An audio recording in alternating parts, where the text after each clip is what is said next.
हमारे चैनल को सब्सक्राइब करें और बेल नोटिफिकेशन को ज़रूर दबाएं। ज्योतिष रत्न केंद्र चैनल में हमारे आप सभी प्रिय दर्शक गणों का बहुत बहुत हार्दिक स्वागत और अभिनंदन।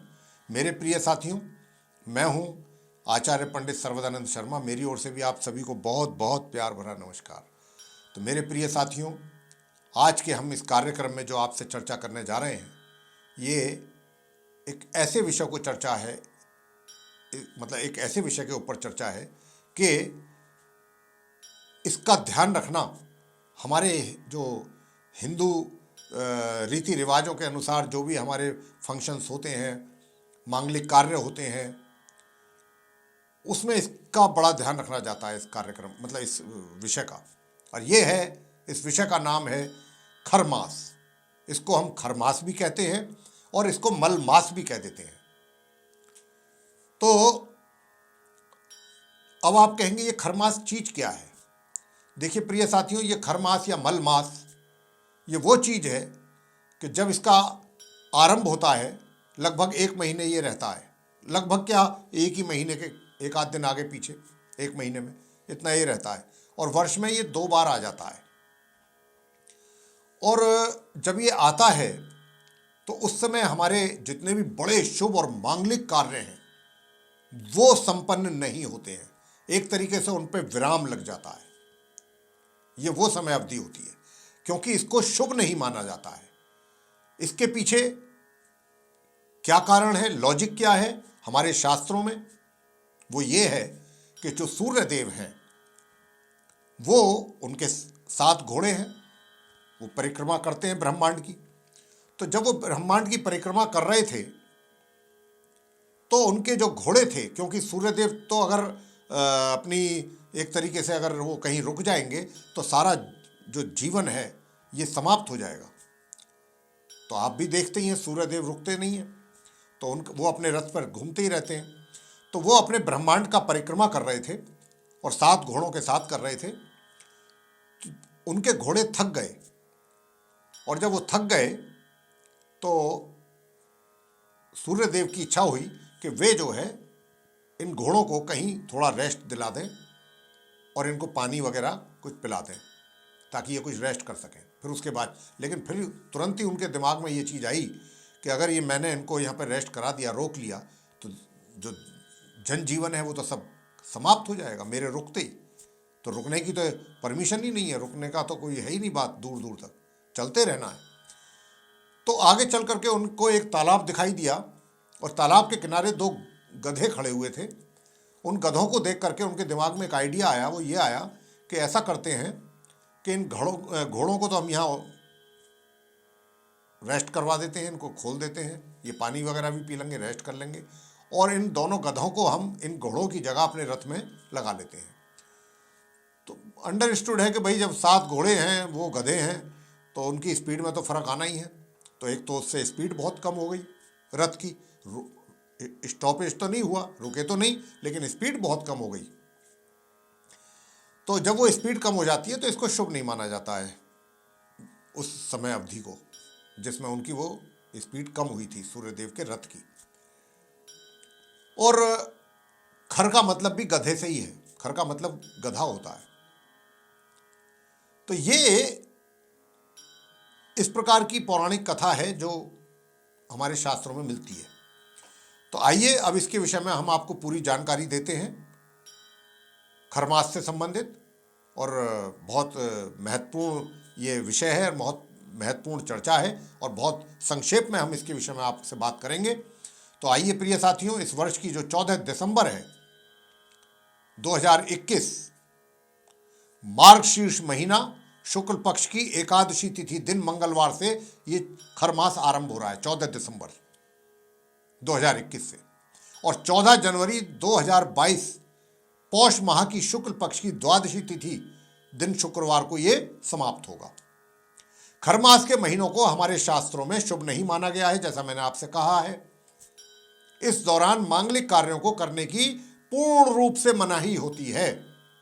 अब फिर भी अगर कोई करता है तो वो उसकी इच्छा है अपनी, क्योंकि इसमें कुछ नियमों का भी पालन करना बहुत आवश्यक माना गया है। हिंदू धर्म के अनुसार कोई भी कार्य शुभ मुहूर्त में ही किया जाता है और किया जाना चाहिए, तभी वो संपूर्ण होता है, पूरा होता है। अन्यथा ऐसी मान्यता है कि वो कार्य या तो बिगड़ जाएगा या पूरा नहीं होगा। और इस अवधि में सूर्य की चाल का भी विशेष ध्यान रखा गया है, जैसा हमने अभी आपको बताया। इसीलिए खरमास या मल मास को, मल मास का मतलब मलिन, गंदा, तो खरमास या मल मास को मांगलिक कार्यों के लिए बिल्कुल भी शुभ नहीं माना गया है। ये खरमास या मल मास वर्ष में, जैसा मैंने कहा था, कि 2 बार आता है। एक जब सूर्य धनु राशि में प्रवेश करते हैं तब से, और दूसरा जब ये मीन राशि में प्रवेश इनका होता है। और ये दोनों राशि ही बृहस्पति की हैं। गुरु बृहस्पति इनके लॉर्ड हैं, और बृहस्पति हालांकि विवाह के कारक हैं, लेकिन सूर्य को बृहस्पति के घर में अच्छा शुभ नहीं माना जाता है। ऐसा होने से जो उनका जो विवाह के जो कारक हैं गुरु बृहस्पति, उनके ऊपर उस एक तरीके से अशुभ प्रभाव में आ जाते हैं वो। तो तब तक खरमास रहता है जब तक ये मीन राशि में रहते हैं सूर्यदेव, और धनु राशि में, उस अवधि में सूर्य खरमास होता है। और इस खरमास की अवधि में मांगलिक कार्य बिल्कुल नहीं किए जाते हैं, ना ही करने चाहिए, ऐसा हमारे शास्त्रों में कथन है।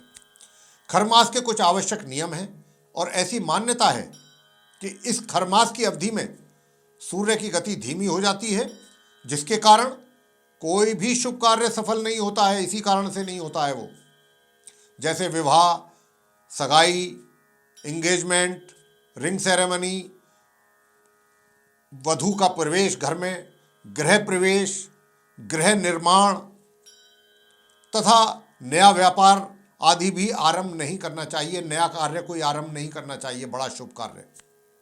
नामकरण एवं मुंडन आदि भी नहीं किया जाता है इस समय अवधि में। खरमास ऐसा माह है जो दान पुण्य का सर्वाधिक फल देता है। अगर इस अवधि में हम या कोई भी जातक अगर दान पुण्य करेगा तो उसका बहुत शुभ फल प्राप्त होता है इस खरमास की अवधि में। तो इस महीने में जरूरतमंद एवं गरीबों की मदद अगर आप करते हैं तो इससे बहुत अधिक पुण्य प्राप्त होता है। इस अवधि में अपनी सेहत और समृद्धि के लिए प्रत्येक दिन सूर्य देव को जल चढ़ाने का जो नियम है वो आपको बनाना चाहिए इस खरमास की अवधि में।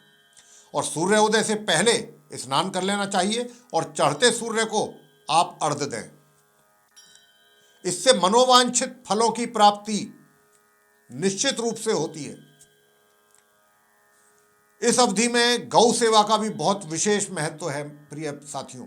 इसलिए गायों को गुड़ या फिर हरा चारा आप खिलाइए।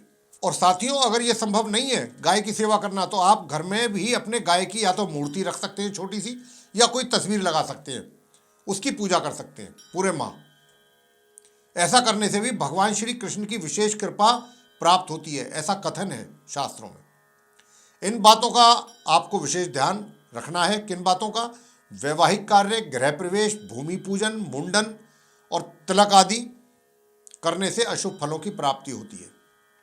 इस माह लोगों को किसी से लड़ाई झगड़ा करने से बचना चाहिए पूर्ण रूप से, और बिल्कुल भी झूठ नहीं बोलना चाहिए इस अवधि में। मांस मदिरा आदि का सेवन बिल्कुल त्याग देना चाहिए, नहीं करना चाहिए। खरमास में भगवान विष्णु जी की पूजा अत्यंत लाभकारी होती है और उसके बड़े शुभ परिणाम प्राप्त होते हैं। अब आप भगवान विष्णु जी की सेवा मतलब पूजा में क्या करें? देखिए, अगर आप भगवान विष्णु जी की पूजा करेंगे तो माँ लक्ष्मी जी का स्वतः ही आगमन होगा। और इसमें पूजा क्या की जा सकती है भगवान विष्णु जी की? आप विष्णु सहस्त्र नाम का पाठ नित्य प्रतिदिन कर सकते हैं, और साथ ही आदित्य हृदय स्तोत्र का भी पाठ आप नियमित रूप से कर सकते हैं। और इस अवधि में ही तुलसी का भी पूजा करना बहुत ही शुभ माना गया है। तुलसा जी का जो पौधा होता है, शाम के समय तुलसी के पौधे के सामने आप देसी घी का दीपक जला सकते हैं। इससे आपकी समस्याएं कम होंगी, जो निजी जीवन में समस्याएं आप फेस कर रहे हैं। तो ये इस प्रकार का आपको, वैसे तो देखिए शास्त्रों में तो ये भी लिखा हुआ है कि खरमास की अवधि में हमें जमीन पर, चटाई पर सोना चाहिए, बिस्तर पे नहीं सोना चाहिए, यानी कि चारपाई पे या बेड पे, इन चीज़ों पर नहीं सोना चाहिए। और ये भी है कि थाली में भोजन नहीं करना चाहिए या प्लेटों में नहीं करना चाहिए, पत्तल में भोजन करना चाहिए, विधान तो ऐसा भी है।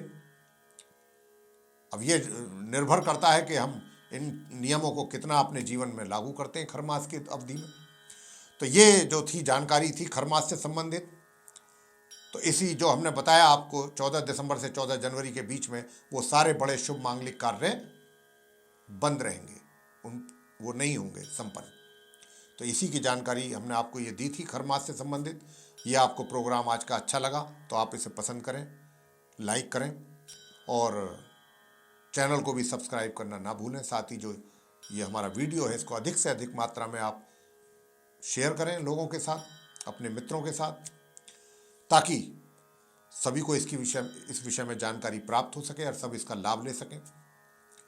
और जो आप बेल आइकन देख रहे हैं इसको भी अवश्य दबा दीजिए, क्योंकि अगर आप इसको दबाएंगे तो इसके दबाने से क्या होगा कि जो आने वाले दिन हैं, समय है, उनमें जो हमारे नए कार्यक्रमों के वीडियोस हैं वे भी आप तक आसानी से पहुंचेंगे और उनका भी आप समय अनुसार लाभ प्राप्त कर पाएंगे। तो इसी के साथ बहुत बहुत धन्यवाद। जय माता दी।